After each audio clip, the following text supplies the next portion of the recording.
everybody, welcome back into Cherry Picking. Today's video must add week 22 of the fantasy hockey season. Only a few weeks remaining.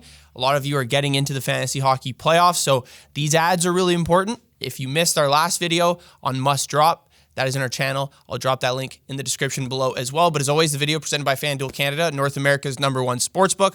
We have 5 players to add. Really want to make sure I'm giving out some winners here for your lineups, especially those of you in really deep leagues. I have a lot of options for that. And then I think I have one of the best streaming options, and it's not really that big of a surprise for week 22. All right, so the first guy we're going to be picking up and the guy with the highest roster percentage is Ryan Donato on the Chicago Blackhawks. He made it through the NHL trade deadline. Seems like Chicago will extend him at some point, probably this summer. He's 39% rostered right now. He has been an elite performer for Chicago, really since the start of the new year. Since January 1st, he's been their best producer. He leads them in points and goals, 12 goals, 15 assists, 27 points in 27 games. He is cemented in the top 6 now that he didn't get traded. And this guy should be available in leagues with 10 to 12 people, 100%, only 39% rostered. 14 is when it gets a little dicey. Obviously, people higher than that, he's not going to be available right now, but he's also a really good streamer for this week because Chicago has 4 games and they play the Kraken, the Kings, the Blues, and the Flyers. Those bad goalie matchups, not great defensive teams other than the Kings really in that one. And as I mentioned,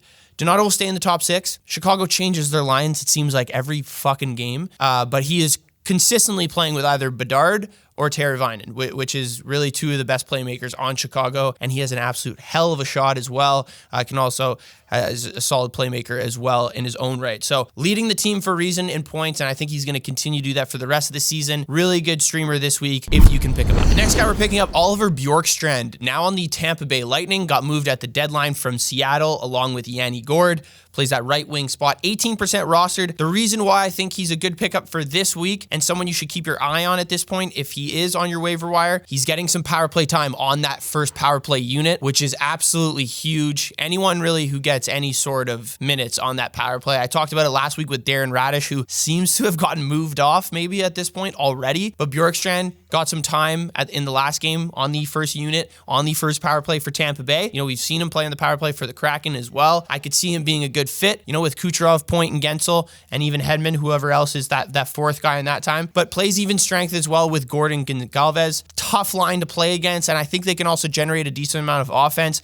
Guys like Nick Paul have had success for fantasy hockey teams on the Tampa Bay Lightning, and I think Bjorkstrand could have the similar success that Nick Paul had on the Tampa Bay Lightning. The first defenseman to pick up this week is Mason Lohrei on the Boston Bruins, 16% rostered. He's having a very solid season, kind of quietly as well. Obviously, Boston going through a ton of changes, Brad Marchand getting traded. Lohrei has quietly had, 5 goals, 24 assists in 61 games played, and his role has just continued to elevate. He has 13 power play points on the season now, playing on that first unit. If you look at his more recent play over the last month or so, his last 9 games, he's played at least 22 minutes.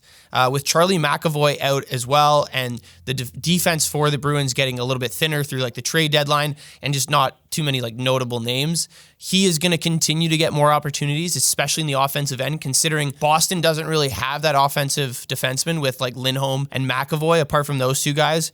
And when they're out, I think it's going to rely on Lohrei, and he's doing a good job filling their shoes as well. Boston also plays 4 games this week, so it's also a very good streamer. 16% rostered, should be available in a lot of leagues. They play the Sabres, the Golden Knights, the Sharks, and the Kings. So a couple really good matchups there for sure, especially the Sharks and the Sabres one there you could take advantage of by picking up Mason Lohrei. All right, if you're looking at deep streamers, I think Sam Colangelo on the Anaheim Ducks is probably your best option. He's 5% rostered. He's got a hell of a last 5 to 6 games in the NHL. He's played 19 games so far this year for the Ducks. 6 goals on the year. 5 of those have come in his last 5 games. Anaheim they go through bursts of when they're scoring decently well. It seems like maybe they're starting to form some lines that are actually working. Colangelo playing on a line with McTavish and Gauthier, so there's a ton of offense being created on that one line alone.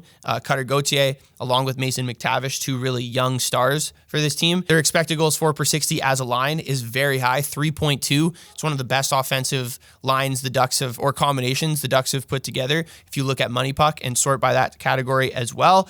His minutes are a little bit low, but he could be a really good streamer in deep leagues for this upcoming week and maybe for the playoffs coming here, considering how often he's scoring. He's getting some power play time as well. So keep an eye on him. Like 41 hits in 19 games too is nothing to like brush at. Like he can fill the stat sheet in other categories as well if he's not scoring 5 goals every 5 games. Just a guy to keep your eye on, and if you want to take a stab on picking him up at this point, I really wouldn't push away from it. And the last guy we're going to be picking up, 0% rostered, which doesn't make any sense on Yahoo. He's got to be owned in some leagues. Nick Blankenburg on the Nashville Predators. He's played 42 games this year, 3 goals, 7 assists. He plays on that top pair with Brady Shea. He's played 20-plus minutes in 6 of his last 8 games. He's actually played, the only defenseman that has played more minutes than him, looking over that span, their last 8 games on Nashville, is Brady Shea, and it's only by a couple minutes, probably because he got more power play time. But now, Blankenburg has been upgraded to the first power play, and tweets have kind of said and read about Roman Josi that he's TBD to play this season. So he's certainly not coming back for in the next week or probably 2 weeks. So I think that Blankenburg is a solid streamer, especially this week. You have 4 games for Nashville. They play the Blues, the Ducks, the Leafs, the Blues.